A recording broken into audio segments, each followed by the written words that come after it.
Hey flower buds, welcome to another Mindful Monday. It's not Monday, but the topic I'm bringing you today has to do with fear. Fear of the unknown, fear of ascending into the next part of your journey. That's why this video is late.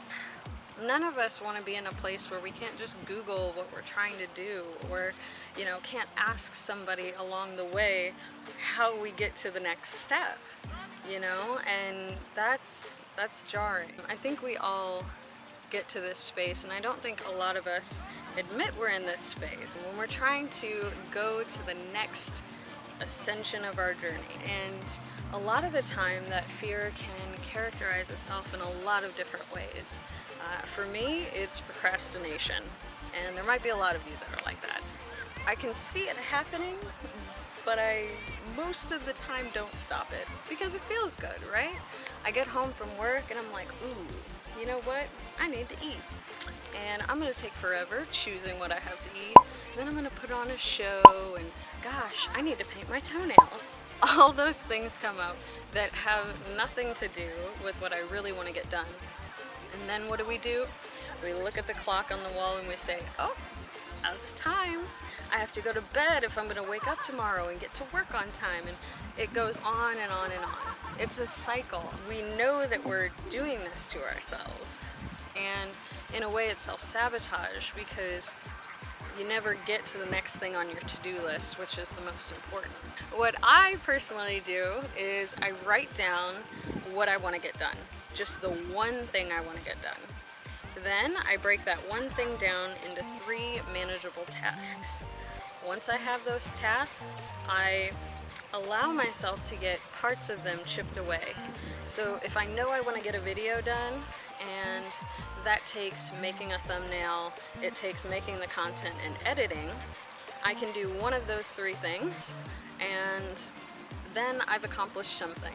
It's not this big, greater thing that I'm like, oh crap, I didn't shoot that video. The next thing that grips us is, of course, doubt. We don't think that we're ready for the next step, and we start kind of either allowing others and their perspectives of where we're at on our journey to poison us, or we do it to ourselves. And that might sound like, oh, I don't have the right equipment yet. Or it might be more like, well, she didn't do it that way, or that person, got to this place at this age, and whatever else comes to mind.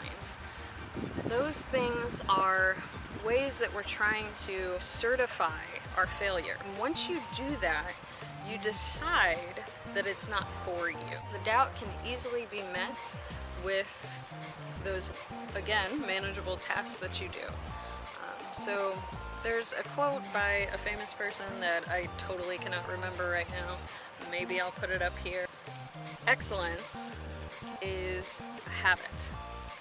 And I truly believe that, because you have to practice to get better at things, and then you have to practice failing, and all of those things make you a better person and continue to empower you to say no to the doubt, because all of us have it. It's human nature. So with that being said, face the doubt and don't be afraid of it. Allow yourself to feel it, but then say, you know what? I did X, Y, and Z today, and that shows that doubt is untrue. The last thing, because it's always got to be 3 things, right? The third thing is simply hiding. I spent all month hiding in a bunch of issues and all these fabricated stories and situations I came up with. And we do this in a lot of different ways. You may start telling yourself stories about different things, or blaming other people for not having that thing done yet. Really, the only thing getting in the way at that point is you. To address this, of course, I'm going to recommend that you meditate, and I have some really great materials on my website. If you haven't started your meditation practice yet, you can start your session with me. You can also change your environment, because if you're getting in your own way, there's only one way to get out of it, and that's to move. So when we get outside, maybe take a walk or go for a run or weightlift or of course do yoga, all of those things help us kind of move those blocks that are within our bodies, because that tension that you're feeling, that resistance that you're feeling is also muscular, is also energetic, and really getting to the heart of that and feeling some release, it can literally change your mind. And when we change our minds, we gain the power to change our lives. When we're faced with fear, a mantra that I really love using is one by Dick Gregory. I'll never forget it. I chant it, sometimes verbally, other times not. And that mantra is no fear, only God. Because fear and God cannot dwell in the same place. Now, don't get into theological things with me about God this, God that, or you don't believe in God, whatever.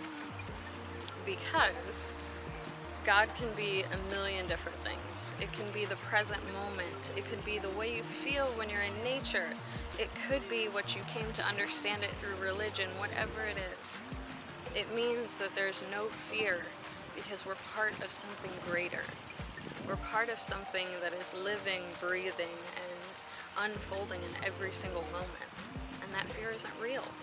Not as real as that connection and that realness of life. So that's what I have for you today. And I lost my outro due to some technical difficulties, but thank you so much for watching and for facing your fears. Because courage does not mean the absence of fear. It means that you have the ability to stand in the face of fear. I appreciate you all so much and am filled with so much joy connecting with you.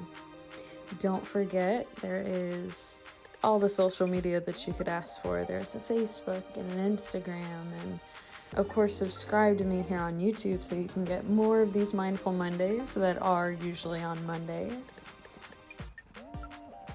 And I'll see you next time here in the garden.